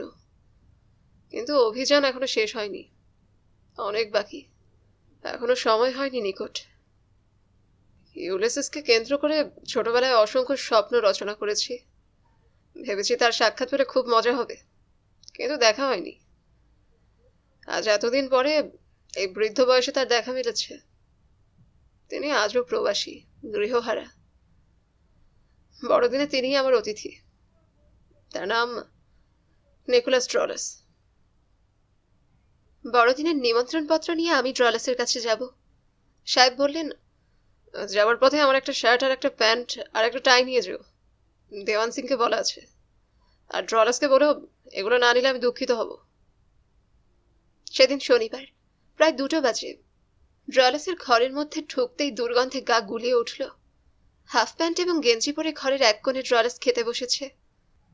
সামনের পুরনো খবরের কাগজের ওপরে একটা পাউরুটি আর খানিকটা চিনি, কাপড়ের বান্ডিল এবং চিঠিটা তার হাতে দিলাম। সে কথা বলতে পারলে না, শুধু কৃতজ্ঞতায় আমার হাতটা চেপে ধরলে। বড়দিনের লাঞ্চ টেবিলে সেবার আমিও উপস্থিত ছিলাম। ধোপদুরস্ত স্যুট পরেছে ড্রলাস। সিগারেটের টিন এগিয়ে দিয়ে সাহেব বললেন, মিস্টার ড্রলাস, তুমি কিন্তু আমার অতিথি, কোনো রকম লজ্জা করলে চলবে না। খাওয়ার আগে মদ এলো, লাল গ্রিক মদ। যথারীতি গ্লাস উপরে তুলে সাহেব বললেন, নববর্ষে আমার একান্ত প্রার্থনা নিকোলাস ড্রসারের জীবনে নতুন অধ্যায়ের সূচনা হোক। অভিভূত ড্রলাস ফুপিয়ে কাঁদতে শুরু করলো। অনেককালের রোদে পোড়া মাটিতে প্রথম বৃষ্টির ফোঁটা পড়েছে। বছরের গোড়াতেই মামলা শুরু হলো, কঠিন মামলা। জাহাজ কোম্পানি নামজাদা ব্যারিস্টার দিয়েছেন। আইনের সামান্যতম খুঁটিনাটি নিয়ে বাক্যযুদ্ধ শুরু হয়ে যায়। আন্তর্জাতিক আইনের ব্যাখ্যার জন্য দুপক্ষই অসংখ্য নজির দেখালেন। জাহাজের মালিক স্প্যানিশ, কিন্তু জাহাজের রেজিস্ট্রি আর্জেন্টিনায়। চুক্তি স্বাক্ষরিত হয়েছে যুক্তরাষ্ট্রে এবং চুক্তি ভেঙেছে ভারতবর্ষে। পুরো 5 দিন মামলা চলল। পঞ্চম দিনের শেষে সাহেবকে চিন্তিত মনে হলো। গাউন হাতে করে হাইকোর্টের সিঁড়ি দিয়ে তিনি নামছিলেন। শীতের দিনেও তার কপালে ঘাম জমেছে। ঐতিহাসিক সিঁড়ি, শতাব্দী ধরে অন্যায়ের বিরুদ্ধে সাধারণ মানুষের অধিকার রক্ষার জন্য আইন যোদ্ধারা এই সিঁড়ি বেয়ে উপরে উঠেছেন এবং নেমেছেন। এ তো শুধু ন্যায়ের মন্দির নয়, ন্যায়ের দুর্গও বটে, মানুষের অধিকার রক্ষার সদা জাগ্রত প্রহরী। রেড রোড ধরে গাড়ি ছুটল। শীতের অপরাহ্ন। পশ্চিম আকাশ থেকে সূর্য সবেমাত্র বিদায় নিয়েছে। ছমছমে ভাব। দিনের শেষে ক্লান্ত পাখির দল বাসা অভিমুখে চলছে। দিগন্তপানে তাকিয়ে সাহেব বললেন, প্রাচীন যুগে এমন সময় যুদ্ধবিরতির বিউগল বেজে উঠত। নিকোলাস ড্রলাসের যুদ্ধ শেষ করে এলাম। ফলাফল অনিশ্চিত। রায়ের দিন সাহেব কোর্টে গেলেন না। পরবর্তীতে জুনিয়র মিস্টার মজুমদারকে পাঠালেন। ড্রলাসকে সঙ্গে নিয়ে আমি কোর্টে গেলাম। কোর্টরুমে বেশ ভিড়। ড্রলাস গম্ভীর মুখে একটা বেঞ্চিতে বসে পড়ল। তার পাশে বসতে সাহস হলো না। কে জানে রায় শুনে কি করে বসবে। মিনিট কয়েক পরেই ঘরের কোণে পর্দা সরে গেল। জাস্টিস রায় আসছেন। বুকের মধ্যে দপদপ করছে। নিকোলাস ড্রলাসের জয় হয়েছে। আনন্দের আতিশয্যে বেঞ্চ থেকে লাফিয়ে পড়লাম। কিন্তু ড্রলাস কোথায়? সে ততক্ষণে ঘর থেকে বেরিয়ে ছুটতে আরম্ভ করেছে। তাকে সামলাতে আমিও পেছন পেছন ছুটলাম। ড্রলাসের কোনো দিকে ভ্রুক্ষেপ নেই। গাড়ি ঘোড়ার তোয়াক্কা না করে সে রাস্তা পেরিয়ে টেম্পল চেম্বারে উঠছে। যেন ম্যারাথন দৌড়। যুদ্ধে জয় হয়েছে, জয় বার্তা নিয়ে চলেছে গ্রিক বার্তাবাহক। চেম্বারে যখন খবর পেলাম তখন সাহেব খবর পেয়ে গিয়েছেন। শুনতে পেলাম ড্রলাস বলছে, I am so sorry sir, everybody not thief. সাহেব জিজ্ঞাসা করলেন, যুদ্ধে জয় তো হলো, এখন কি করবে? আনন্দের আতিশয্যে প্রায় নাচতে নাচতে ড্রলাস বললে, টাকা পেলেই দেশে ফিরব। তার আগে বউকে টেলিগ্রাম পাঠাবো, আমি বেঁচে আছি, শীঘ্রই দেখা হবে। মিস্টার মজুমদার কিন্তু গম্ভীর মুখে ফিরলেন। আড়ালে সাহেবকে ডেকে নিয়ে কি সব বললেন। সাহেবের মুখের হাসি মিলিয়ে গিয়েছে। এক মুহূর্তে জয়ের আনন্দ কোথায় হারিয়ে গেলে। কোম্পানি রায় মানবে না, তারা আপিল করবে, অর্থাৎ আরো 2 বছর। চোখের নিমেষে ড্রলাস কি যেন করে বসল। তার হাতের কাচের গ্লাস মেঝেতে আছড়ে পড়ল। ঝনঝন করে শব্দ। ড্রলাস নেই। চারিদিকে ভাঙা কাচের টুকরো। ঘরের মধ্যে থমথমে বিশ্রী গুমট। ভাঙা গ্লাসের টুকরোগুলোর দিকে সাহেব কয়েকবার বিষণ্ণ মুখে তাকালেন। একটা কথাও বললেন না। 4টের অনেক আগে ক্লাবে ফিরে গেলেন। বিকেলের ট্রেনে মাদ্রাজ যেতে হবে, সেখানে জরুরি কেস আছে। দিন 2 পরের কথা। চেম্বারে বসে আছি। সাহেবের অনুপস্থিতিতে বিশেষ কোনো কাজ নেই। টেলিফোন বেজে উঠল। নিকোলাস ড্রলাস ফোনে সাহেবের সঙ্গে কথা বলতে চাইছে। তারা আমাকে ধরতে এসেছে, আমাকে এক্ষুনি তারা নিয়ে যাবে। সাহেবকে একটিবার ফোন ধরতে বলো প্লিজ। আমাকে বলতে হলো সাহেব এখানে নেই, মাদ্রাজ গিয়েছেন। টেলিফোনেই তার ফুপিয়ে কান্নার আওয়াজ পেলাম। আর কথা বলবার আগেই ফোনের সংযোগ কেটে গেল। 1 সপ্তাহ পরে সাহেব ফিরলেন। সব বললাম তাকে। সিকিউরিটি পুলিশকে ফোন করে তিনি ড্রলাসের সংবাদ জানতে চাইলেন। উত্তর এলো, নিকোলাস ড্রলাস নামে এক গ্রিককে বিশেষ ক্ষমতা বলে ভারতবর্ষ থেকে বহিষ্কৃত করা হয়েছে। ফোন নামিয়ে রেখে সাহেব শুধু বললেন, হুম। সেই শেষ। এরপর নিকোলাস ড্রলাসের আর কোনো খবর পাইনি। বিশাল পৃথিবীর বৃহৎ জনারণ্যের কোথায় যে মিশে গিয়েছে কে জানে। কিন্তু তার সঙ্গে আমার আর দেখা হবে না একথা ভাবতে পারি না। নিকোলাস ড্রলাসকে আমি জানি, সে আবার আসবে, আবার সে ছুটবে কোম্পানির পেছনে। হ্যালো বাবু, হাউ ডু ইউ ডু? ড্রলাসের মুখ থেকে সেই অতি পরিচিত ডাক শোনবার প্রতীক্ষায় আছি। কত অজানারে জানবার সুযোগ দুর্লভ, সন্দেহ নেই। এক পরম পুণ্য লগ্নে টেম্পল চেম্বারে এসেছিলাম। দেখতে পেয়েছি জীবনের এক মহা ঐশ্বর্যময় দিক। কোনো পরিশ্রম, কোনো অনুসন্ধান না করেই আকস্মিক গুপ্তধনের সন্ধান পেয়েছি। যেন আনমনে হাঁটার পথে আচমকা হোঁচট খেয়ে চেয়ে দেখলাম পায়ের কাছে কলসি বোঝাই মোহর। আনন্দে লাফিয়ে উঠেছি। জমা হয়ে রয়েছে অসংখ্য জীবনের আখ্যান। গতানুগতিকতার নুড়ি পাথরের স্তূপে হীরের মতো চকচক করছে বৈচিত্র্য এবং সংঘাতময় জীবন। গল্পকার বা শিল্পী নই আমি। মামুলি পড়াশোনা, সাধারণ কৌতূহল আর আট পৌড়ে অন্তর্দৃষ্টি নিয়ে এপাড়ায় এসেছিলাম। তাই মহত্তর মানবতা বা চিরন্তন মানুষের কোনো সত্য যাদের দেখেছি তাদের মধ্যে থেকে নিংড়ে আনতে পারিনি। কিন্তু যৌবনের সন্ধিক্ষণে যে অজানা অচেনা মানুষের অন্তহীন শোভাযাত্রা বিস্মিত এবং অভিভূত চিত্তে প্রত্যক্ষ করেছিলাম, তার ছাপ আজও মনের মধ্যে অটুট রয়েছে। সংসারের অসংখ্য ধোয়া মোছাতেও সে স্মৃতি আজও অস্পষ্ট হয়নি। Rani Meera, barrister Bose, Shrimati Sunanda, Miss Triton, Helen Gruvert, Nicholas ড্রলাসদের একদিন যত নিকট থেকে দেখেছিলাম, আজ তারা ততই দূরে সরে গিয়েছেন। আমার স্মৃতির অ্যালবামে পরম যত্নে তাদের ছবি সাজিয়ে রেখেছি। সব ছবি হয়তো সমান উজ্জ্বল নয়, কিন্তু আমার কাছে প্রতিটি ছবিরই এক বিশেষ মূল্য আছে। হৃদয়ের সঙ্গে স্মৃতির আঠায় তারা যে অবিচ্ছেদ্যভাবে জড়িয়ে রয়েছে। সবকটিই কিন্তু আইনের গল্প। তবে ভরসা এই যে ব্যারিস্টারের বাবুর কাছে লোকে আইনের গল্পই আশা করে। আমিও করতাম একদিন। ছোকাদাও জগদীশবাবুকে চেপে ধরতাম, গল্প শোনাও। উকিল, ব্যারিস্টার, অ্যাটর্নি, জজ, সাক্ষী, মক্কেলের গল্প বলো। তারা বলতেন আইনের গল্প সবসময় ভালো লাগে না, মাঝে মাঝে ঘর সংসারের আলোচনা করে মুখ পাল্টিয়ে নিতে হয়। তখন বিশ্বাস করিনি, কিন্তু আজ মনে হচ্ছে আইনটা মুখ্য নয়, উপলক্ষ মাত্র। যাদের জন্য আইন তারাই প্রধান। এতদিন ছিলাম ওপাড়ায়, এক বিন্দু আইন শিখিনি, কিন্তু জীবনের অনেক শিক্ষা লাভ করেছি। আইনের বিশ্লেষণ জজ ব্যারিস্টারদের জন্যই তোলা থাক। যা দেখেছি মানুষের মাঝে, আমি তাতেই ধন্য।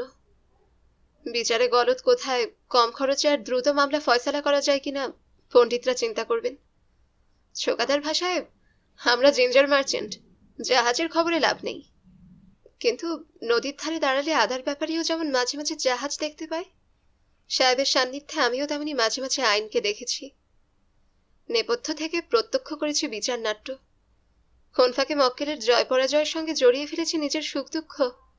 আমি তো কেবল বাবু, কিন্তু আমার গো চেপে গিয়েছে জিততে হবে। যে কোনো প্রকারে আমাদের মক্কেলের জিত চাই।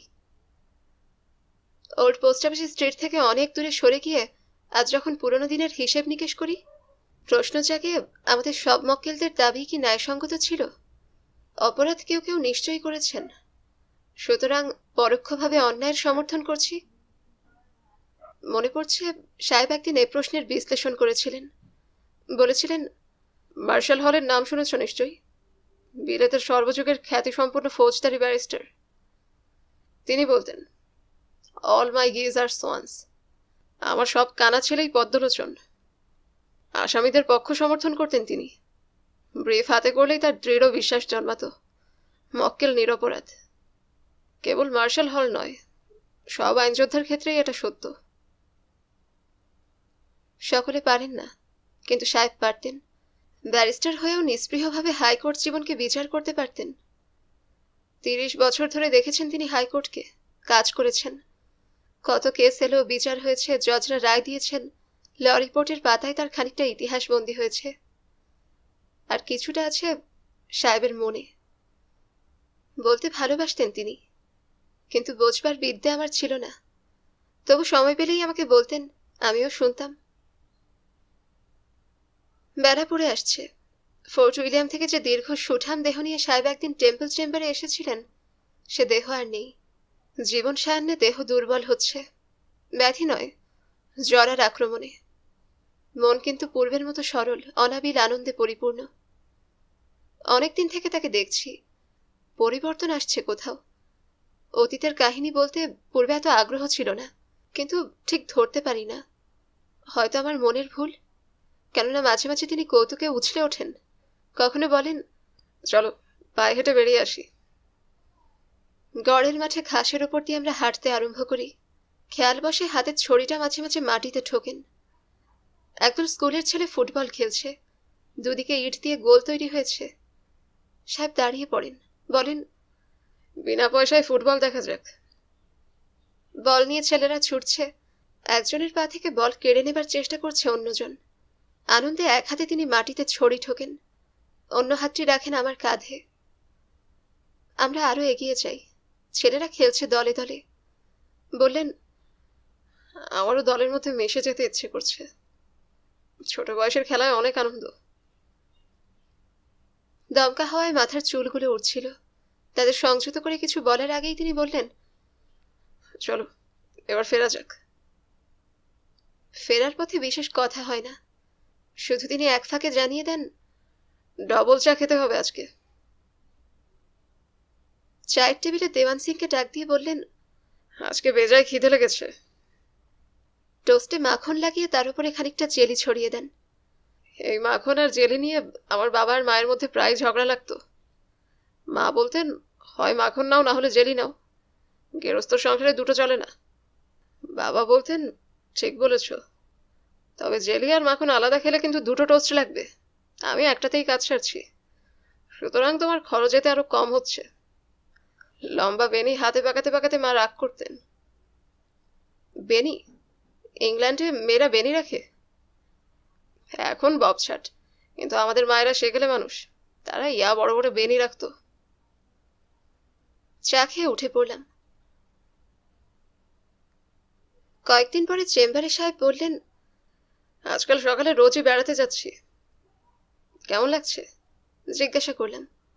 খুব ভালো, শরীরটা ভিক্টোরিয়া মেমোরিয়ালের হাওয়ায় বেশ চাঙা হয়ে ওঠে। শুনে আনন্দিত হয়েছি, হাঁটাহাঁটিতে শরীরটা আরো ভালো থাকবে। কেস ছিল না সেদিন।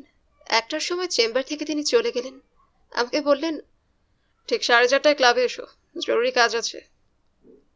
সকাল সকাল বাড়ি ফিরবো ভাবছিলাম, কিন্তু হবে না, নিশ্চয়ই কোনো নতুন কেস আসছে। ঠিক 4:30টায় হাজিরা দিলাম। ঘরে ঢুকতেই সাহেব বললেন, আমরা তোমার জন্যই অপেক্ষা করছি। একটা রোগা ছেলে ময়লা জামা এবং হাফ প্যান্ট পরে চেয়ারে বসে আছে, তার হাতে একটা রঙিন ছবির ম্যাগাজিন। আমার দিকে একবার তাকিয়ে এসে আবার ছবি দেখতে লাগলো। যখন সাহেব বললেন, এই ছেলেটার জন্যই তোমাকে ডেকে পাঠিয়েছি, তখন ভয়ঙ্কর রাগ হলো। ইংরেজি ভালো বোঝে না, আমাকে দোভাষীর কাজ করতে হবে। জরুরি কাজের এই নমুনা। মনের মধ্যে রাগ গুমড়ে উঠছিল। বাজে লোকের জ্বালাতনে বিরক্ত হয়ে উঠছি। দিন কয়েক আগে চেম্বারে মিসেস বার্ড এসেছিলেন, সঙ্গে গোটা 3 বাচ্চা। মিস্টার বার্ড লরি ড্রাইভার ছিলেন, মদের ঝোঁকে ছিলেন সেবারে। লরির তলায় একটা ছেলে চাপা পড়ল, 6 মাসের জেল। সাহেব আপিল করেছিলেন, কিন্তু কিছু হয়নি। স্বামী জেলে, মিসেস বার্ড চেম্বারে এসে বসে থাকেন, সংসার চলে না। একটা ছেলে কোলে শুয়ে থাকে, আর বাকি দুটো বেজায় ছটফটে। বড়টা টাইপরাইটার নিয়ে খটখট করতে আরম্ভ করে। তাকে আটকাতে গেলে ইতিমধ্যে অন্যটা র‍্যাক থেকে কাগজ বার করে ছিঁড়তে আরম্ভ করে। সাহেবকে বলেছি, কিন্তু তিনি খেয়াল করেন না। ভিক্টোরিয়া মেমোরিয়ালে ছেলেটার সঙ্গে আলাপ হয়েছে, বেড়াচ্ছিলাম, ও এসে আমার ছড়ি ধরে টানছিল। কথা বুঝতে পারিনি, তাই আজকে আসতে বলেছি। সাহেব বললেন, নাম বাসুদেব ধারা, বয়স 15, দেখলে মনে হবে 11। শীর্ণ দেহের ওপর মোটা মাথা, ঠিক যেন কাঠির ওপরে আলুর দম। প্রশ্নোত্তরে জানলাম যশোর জেলায় বাড়ি। এখানে এক দর্জির দোকানে জামায় বোতাম লাগায় এবং পরিবর্তে দুবেলা খেতে পায়। থাকে আরো বড় জায়গায়, নিউ মার্কেট। দর্জির ব্যবসা ভালো চলছে না, তাই তাড়িয়ে দিয়েছে। শুনে সাহেব বললেন, তিনি মিনিটখানেক ভাবলেন, তারপরে বললেন, কিন্তু বড্ড রোগা। অলরাইট, ক্লাবের মেশিনেও ওজন নিয়ে এসো। চাকরি খুঁজছে ও। ওজনে কি হবে? না না, ওজন নিয়ে এসো, আমার প্ল্যান আছে। 72 পাউন্ড। অনলি 72? সকালে? না না, সকালে হবে না, বিকেলে তুমি রোজ চা খেতে আসবে, ওজন বাড়াতে হবে। তিনি বাসুদেবকে বললেন। চা খেলে ওজন বাড়ে? আমি জিজ্ঞাসা করলাম। না না, যতদিন না 82 পাউন্ড হচ্ছে, বাটার ও জেলিটা আমরা খাবো না। মুখটা কুঞ্চিত করে তিনি বললেন, ঠিক করে ফেলেছি, ওজন না বাড়লে অন্য কোনো চিন্তা করব না। বাসুদেব রোজ বিকেলে চা খেতে আসে। যাবার সময় সাহেব তাকে 1 করে টাকা দেন। রবিবারে দেখা হয় না বলে শনিবার 2 টাকা দেন। এক শনিবারে ক্লাবে গিয়েছি, 1:30 বাজে। বাসুদেব বসে আছে, সাহেব লাঞ্চে গিয়েছেন। একটু পরে তিনি ফিরলেন। দরজাটা বন্ধ করে ঠোঁটে আঙুল দিয়ে তিনি বললেন, চুপ। সন্তর্পণে এগিয়ে এসে ফিসফিস করে বললেন, বামাল সমেত পালিয়ে এসেছি, ধরতে পারিনি। ভয় পেয়ে গেলাম। বামাল মানে? বললেন, পকেটেই আছে। তারপর পকেট থেকে একটা আপেল বার হলো। লাঞ্চ টেবিলের ডিশে দেওয়া মাত্রই চারিদিকে আর চোখে তাকিয়ে টপ করে সরিয়ে ফেলেছি। আপেলটা বাসুদেবকে দিয়ে বললেন, ঠিক আছে, 2 মিনিটে বেমালুম গায়েব করে দাও আপেলটা। হাসতে হাসতে পেটে ব্যথা ধরে গিয়েছিল। খবরের কাগজ বিক্রি করব ভাবছি। বাসুদেব একদিন সাহেবকে বললে, বেচাই খুশি তিনি। এই তো চাই, চেষ্টা না থাকলে কিছু হয় না। জামা জুতো কিনে দিলেন। স্মার্ট না হলে কেউ কাগজ কিনবে না। প্রথম দিন বাসুদেব মুখ শুকনো করে ফিরল। সারাদিন মাত্র 2খানা বিক্রি হয়েছে। কাপে চা ঢাললেন সাহেব, বেশি করে দুধ মিশিয়ে বাসুদেবের দিকে এগিয়ে দিলেন। প্রথম দিনে 2খানা বিক্রি খারাপ নয়, তোমার কি মত? আমাকে জিজ্ঞাসা করলেন। মন্দ নয়, ক্রমশ বাড়বে, উত্তর দিলাম। কিভাবে ক্রেতাদের দৃষ্টি আকর্ষণ করা যায় সে বিষয়ে অনেক আলোচনা হলো। 8 ঘন্টা ধরে তিনি বাসুদেবকে উপদেশ দিলেন, কিন্তু কিছুতেই 5খানার বেশি বিক্রি হয় না। চায়ের দোকানে বাসুদেবের বিক্রির সংখ্যা জানবার জন্য আমরা অধীর হয়ে বসে থাকি। আজ কখানা? 4টে। শুনে আমার মুখের দিকে তিনি তাকালেন, কপাল কুঞ্চিত করে বললেন, কাল রাত্রে ভাবছিলাম, এতদিনে কারণটা বুঝতে পেরেছি। কি কারণ? মজা দরকার, আরো স্মার্ট হতে হবে, তবে বিক্রি বাড়বে। হাসি চেপে রাখতে কষ্ট হচ্ছিল। আসল গ্র্যান্ড হোটেলের সামনে অনেক কাগজওয়ালার ভিড়। নতুন লোককে তারা ভালো চোখে দেখে না, চোখ রাঙায়, অকারণে তেড়ে যায়। সাহেব কিন্তু নিরুৎসাহ হননি। বিকেলে চায়ের কাপ সামনে রেখে অপেক্ষা করেন। ক্রিকেট টেস্টের খবর নেওয়ার মতো ঘরে ঢুকতেই জিজ্ঞাসা করেন, হাউ মেনি? শরীরটা ভালো যাচ্ছে না তার। 1 মাসে 2বার অসুখে পড়লেন। সম্পূর্ণ সেরে না উঠতেই মাদ্রাজ যেতে হবে। সেখানে একটা মামলা, অনেকবার নানা অজুহাতে পিছিয়েছে। এবারে পাকা দিন পড়েছে। যাবার আগে বাসুদেবকে 10টা টাকা দিয়ে বললেন, 10 দিন পরে ফিরছি। মালপত্রের লাগেজ কম নয়। 2 ট্রাঙ্ক বই নিয়ে হাওড়া স্টেশনে গেলাম। মাদ্রাস মেল ছাড়তে দেরি আছে, সঙ্গে দেওয়ান সিং যাচ্ছে। বিছানায় আধশোয়া অবস্থায় সাহেব বই পড়তে লাগলেন। আমি তার ঠিক সামনে দাঁড়িয়েছিলাম। কোন ফাঁকে জানালা দিয়ে দৃষ্টি বাইরে চলে গিয়েছিল। হঠাৎ মুখ ফিরিয়ে বুঝলাম আমার দিকে তিনি তাকিয়ে রয়েছেন। বইটা মুড়ে পাশে রেখেছেন। চোখ নামিয়ে নিলাম। সাবধান থেকো, চেম্বারের খবরাখবর আমাকে লিখো, আমিও চিঠি দেব। মাদ্রাস মেল ছেড়ে দিল। শেষ বগিটার পেছনে লাল আলোটাও ধীরে ধীরে মিলিয়ে গেল। রোজ চেম্বারে যাই, বেয়ারাকে সেখানে বসিয়ে হাইকোর্টে যাই, বার লাইব্রেরির সামনে বেঞ্চিতে বসে গল্প করি। বেঞ্চিতে অনেক নতুন মুখ। বিভূতিদার সঙ্গে প্রথম যাদের দেখেছিলাম তাদের অনেকেই নেই। লোক পাল্টিয়েছে, কিন্তু বেঞ্চির রূপ পাল্টায়নি। সবকিছু ঠিক আগের মতোই। ছোকাদাকে মনে পড়ছিল, তার কৈশোরে হাইকোর্টের রূপ একই ছিল। আরো আগে হাইকোর্ট কেমন ছিল জানি না, কেউ লিখে যাননি। সে যুগের বাবুদের জানতে ইচ্ছে করে তাদের সাহেবদের। এই একই বেঞ্চিতে বসে বাবুরা হয়তো সুখ দুঃখের গল্প করতেন। বার লাইব্রেরির ভেতরেও কোনো পরিবর্তন হয়নি, শুধু কেদারবাবুর কাজ বাড়ছে। নতুন বই আসছে প্রতি মাসে। র্যাকগুলো উঁচু হওয়ার সঙ্গে সঙ্গে বইটাও বড় করতে হচ্ছে। বাসুদেব এসেছিল চেম্বারে, মাদ্রাজের খবর নিতে। চিঠি আসেনি এখনো। কয়েকদিন পরে চিঠি এলো, পেন্সিলে লেখা দেওয়ান সিং এর চিঠি। সাহেবের শরীর ভালো নেই, লাঞ্চের আগে কোর্ট থেকে ফিরে এসেছেন। মনটা খারাপ। চেম্বারে হাজিরা দিয়ে হাইকোর্টে গেলাম। বারান্দায় দাঁড়িয়ে মক্কেলদের দেখছিলাম। চিনি না তাদের, কিন্তু তাদের মতো অনেককে দেখেছি। লোকটা হয়তো জিতবে, ফিরে যাবে আনন্দে, কিংবা ভাগ্যে রয়েছে দুঃখময় পরিণতি। দুঃখের প্রতি স্বাভাবিক টান আছে নাকি আমার? প্রশ্ন করি নিজেকে। বেদনার উপলব্ধিকে কিছুতেই এড়াতে পারি না আমি। প্রেমের নয়, আমার জন্য বিষাদের ফাঁদি পাতা আছে ভুবনে ভুবনে। তাই বিষাদের মধ্যেই আনন্দ সন্ধানের চেষ্টা করি। যারা আসে এখানে তারা আনন্দ নিয়ে আসে না। সমস্যার সমাধানে অনেকে আনন্দ খুঁজে পায় না। জিতটা হয় হারের সামিল। কিন্তু আমাদের অর্থাৎ বাবুদের বেদনার উপলব্ধি ক্ষণিকের। আমরা উপভোগ করি হাইকোর্টের প্রতিটা মুহূর্ত। আমাদের সাহেবরা যখন কোর্টে কোমর বেঁধে ঝগড়া করেন, আমাদের মক্কেলরা যখন রুদ্ধ নিঃশ্বাসে ফলাফলের প্রতীক্ষা করেন, তখন আমরা গল্প করি, বিড়ি চেয়ে খাই, তহরির খবর নিই। আর সাহেবরা, তারাও তো কোর্টের ঝগড়াঝাটি কোর্টের মধ্যেই সেরে আসেন, বাইরে ভাই ভাই। জজ সাহেবরা বলতে পারবো না। দূর থেকে সসম্ভ্রমে তাদের দেখেছি। এক এক সময় মনে হয়েছে তারা মানুষ নন, অন্য কিছু। বিচারের দাড়িপাল্লায় অতি সাবধানে সর্বদা ন্যায় অন্যায় ওজন করে চলেছেন। লিখছেন পাতার পর পাতা, বই হয়ে ছাপা হচ্ছে সেসব। দপ্তরিরা বাঁধাচ্ছে। এক কপি কেদারবাবু লাইব্রেরিতে সাজিয়ে রাখছেন। চেম্বারে তালা লাগিয়ে বাড়ি চলে গেলাম। পরদিন তালা খুললাম ঠিক সময়ে। পিয়ন এসেছে, টেলিগ্রাম, দেওয়ান সিং এর টেলিগ্রাম। গতকাল গভীর রাতে সজ্ঞানে সাহেব চোখ বুজেছেন। তিনি ফিরবেন না। সেদিনই আরেকটা চিঠি পেলাম। সাহেব নিজের হাতে লিখেছেন, শঙ্কর, হঠাৎ অসুস্থ হয়ে নার্সিংহোমে এসেছি। বিশেষ চিন্তা করো না, এখন বেশ ভালো মনে হচ্ছে। তবে কলকাতায় ফিরতে আরো কয়েকদিন দেরি হবে। চিঠির উত্তর দিও। আর বাসুদেব কখানা কাগজ বিক্রি করেছে জানাতে ভুলো না। ভগবান তোমার মঙ্গল করুন। ইতি। কাঁদিনি, একটুও কাঁদিনি। নিজেই অবাক হয়ে গিয়েছি।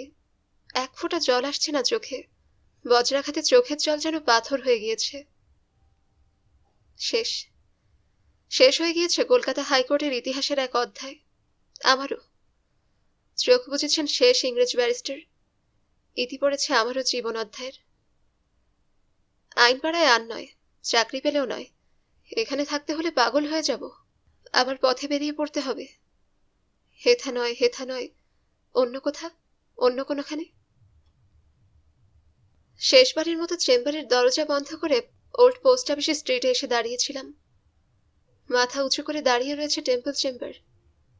স্মৃতির পর্দায় সিনেমা ছবির মতো অসংখ্য দৃশ্য ভেসে উঠছে।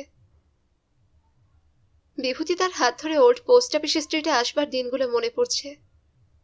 লাল রঙের হাইকোর্ট বাড়িটার বিশালতায় মুগ্ধ হয়েছিলাম। সেদিন সেই অচেনা জগৎকে ভালোবাসতে পারিনি।